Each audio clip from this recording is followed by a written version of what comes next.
All right, I'm lollygagging a little bit. Supposed to be processing rabbits. I got down there and I started getting everything set up, and I hadn't done a stellar job cleaning everything last time, and so I had to clean the cutting board. I had to clean one of my big stainless bowls. I realized my trash can was upstairs. I had to come upstairs and get it. And then I realized that when I was cleaning everything, I cut myself on my really sharp knife that I show you how I, keep that thing super sharpened, and I wasn't, I was being careless when I was cleaning the knife, and so I had to come upstairs and get the bandages from the kit that I showed you last time. So this time I decided I was going to stock some bandages downstairs. And then by the time I got everything all set up, I even got rabbits in a tote, brought them in there. I realized, it's 11:30. I got to feed the dogs. And then I said, well, I might as well feed myself. And I said, well, while I'm up here, maybe I'll just do another quick video. So I wanted to show you my upstairs pantry. And this is something that I think I told you we got several months worth of food up here. And I try to keep this stocked. Now, I will run this thing down probably about halfway before I restock it. And the reason is because I rotate this. And so it's quite difficult. There's actually 7 cans deep on this. And so, to actually pull all those cans out whenever you get a new box and try to keep it filled up, that's a lot of work.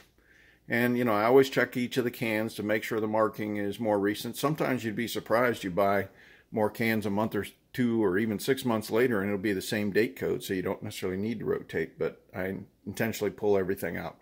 But let me show you some of the variety we got. We keep a good stock of olive oil. That's what we use. And then I showed you the other day that, we have roast beef hash and corned beef hash. We actually prefer the corned beef hash, so I've got, 2 stacks of that. I also have some tamales back there, and then some Spam that we occasionally use. We eat a lot of eggs, and so, just doing the Spam occasionally for breakfast is good. And, this Hormel stuff that we use is only like once a week. And I keep Vienna sausages for every once in a while. I'll pop one out and have it as a snack. It's not a main staple. More of a treat. Then we come down here and we got sweet corn. I got 2 rows of that. 2 rows of green beans. Stewed tomatoes. Mushrooms. Rotel. I don't know if you're aware what Rotel is, but Rotel is actually a really neat capability. The only thing I don't like about these mushrooms is they don't stack properly.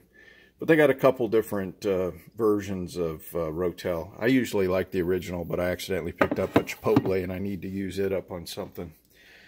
I keep bush beans for barbecue beans when I do it. I keep chili. I got to pull out a box and throw it in here, but I'm getting close to half on that. But those kidney beans, I get the beans with no chili, and then we just use 2 cans of kidney beans with it. We've got some fish down here, so I got tuna fish and I got salmon. My wife makes me like salmon patties. Down below we got some popcorn, dried beans, raisins, a couple cans of potatoes. And then below we have a bunch of nuts and grape juice and popcorn and rice and all that kind of stuff down below. Up above is all of our pasta, but I also have some taco shells. And in the back there's some premium mashed potatoes that you get from Sam's Club. And then we also have hash browns in the same container in the very back. So that's a pretty decent pantry. Let me close this up and then I'll show you. A lot of the same spices that you saw below, we keep in this area here. This is a pretty nice spice pantry. I got the same butt rub. For steaks, we like Montreal steak seasoning, but we also have some for chicken. We got Chipotle seasoning, some more bouillon cubes, actually got some yeast in here. I need to bring that downstairs because we don't really use that so much upstairs. That's going to be for when all hell breaks loose. I like my sriracha, so I got several containers of sriracha. In fact, some of the restaurants I go to regularly, I give them a bottle to have there for me. And but anyways, this is something to think about as well. Let me show you something else. All right, so this is my little side pantry where I have like some overflow. So I keep another boxed containers of corn and green beans and chili and peas, and I got my mason jars in here.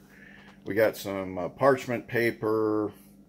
We got some more tomatoes and kidney beans and mushrooms. I forgot to open the other side.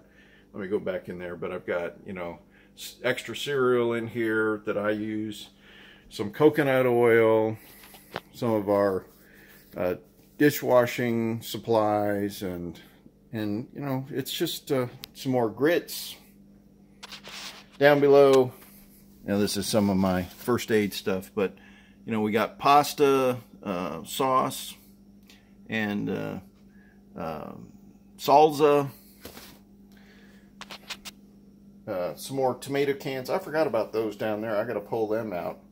But, you know, this time of year before my tomatoes have kicked in, I usually use these canned tomatoes for my recipes for canning. So those will get all used up pretty quick. Did I mention black beans? We like black beans every once in a while too with our white rice.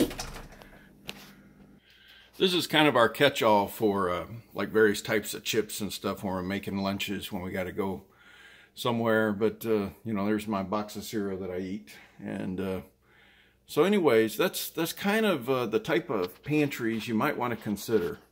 Again, I like to have you know, some substantial reserves. And you know, we would go through all this just like nothing. I mean, I've got a big tall freezer in here that I keep all of my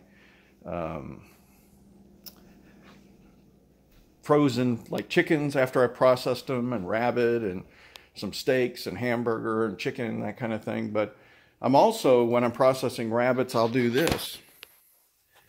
So the other day I pulled out, I think it was probably like 6 rabbits, and I just went ahead and canned just rabbit only. We went ahead and processed them in a pressure cooker, and then I just took the meat off the bones and stuck it in cans, because I don't know if I want to trust just having tons and tons of meat in a freezer in the event power goes down for any significant amount of time. I mean, I have some redundancies where I can keep things going for a while with my solar and with my you know, generator, but you know, the less you have to rely on refrigeration, the better you're going to be. Here's some more of the cans that I've got to, you know, get going again. I'm serious about doubling the amount of cans that I've got, and so I'm starting to get everything staged so I can, on, you know, some significant rainy days, I'm just going to sit here and just start canning. But anyways, I wanted to just give you some insights. It's something that you need to think about.